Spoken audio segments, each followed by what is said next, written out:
Ito po mga kaibigan, ang gagawin natin ngayon ay siomai. Kalahating kilo po itong pork. Ngayon lalagyan natin ng 1 tablespoon black pepper. Yan. Tapos 1 tablespoon salt. Asin.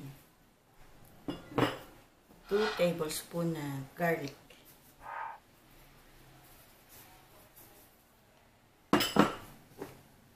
1/2 teaspoon curing salt.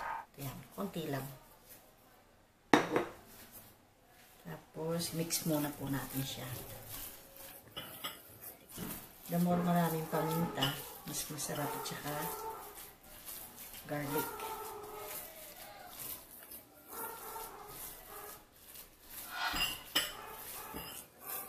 Ayan, susunod po natin itong dahon ng sibuyas. 3 tablespoon. Yan. Carrots, 3 tablespoon also. Yan. Tapos, yung hipon, kalahating 1/2 cup. Yan. Mix natin muna. Tapos, 1 egg. Yan. And 1/2 cup grated cheese. Mix na po natin siya.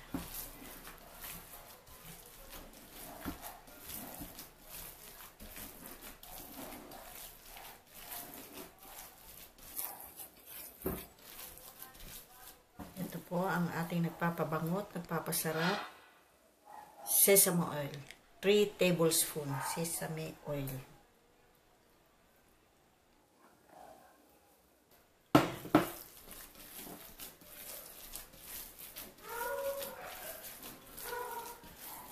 I-mix natin mabuti.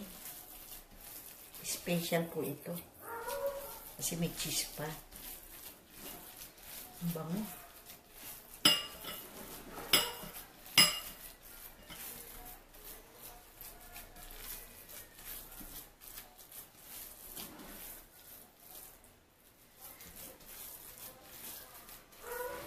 Ito na po, na-curing na po natin siya.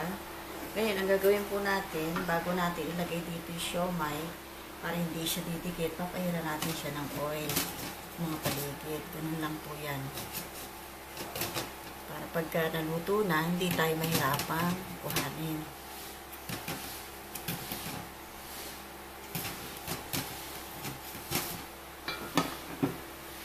Magbabalot na po tayo niyan.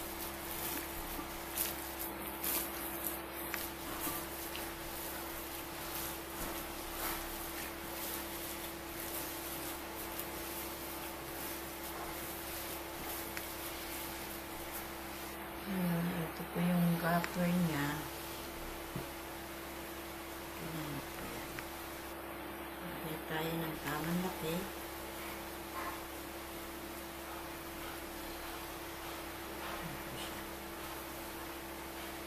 Ito na po siya. Ayan siya. Ayan. Ganyan lang.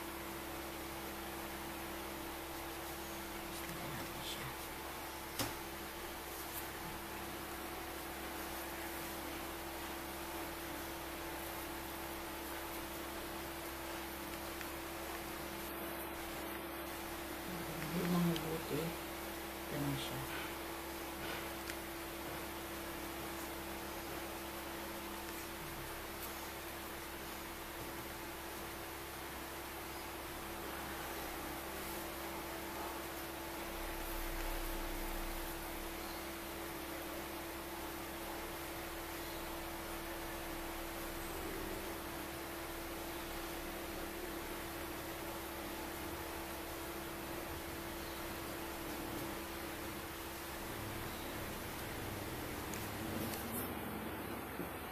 Ngayon po, atin po siyang steam. Tatakpan po natin siya ng isa-isa para hindi siya magtubig.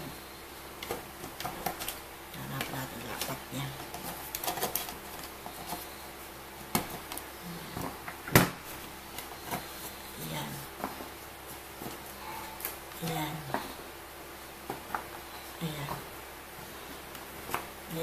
I-steam na po natin siya.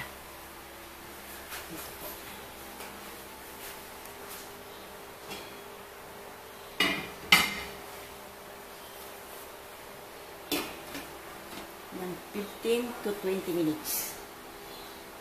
Ayan po. 20 minutes na po. Atin na po siyang ahamuin. Ayan, ang lilipat natin. Okay.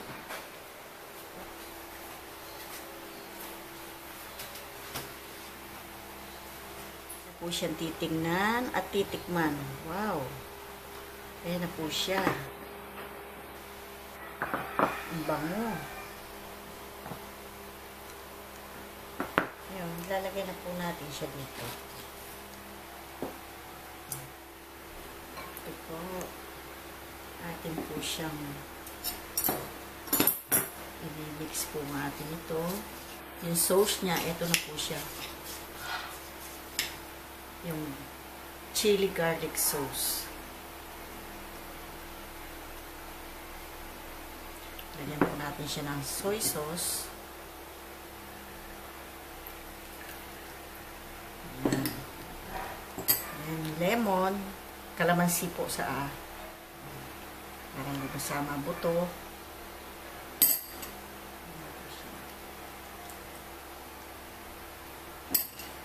Isa pa.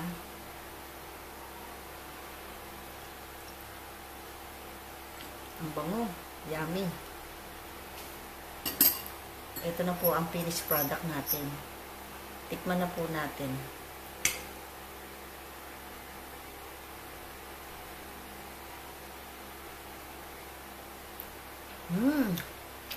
Delicious. Yummy.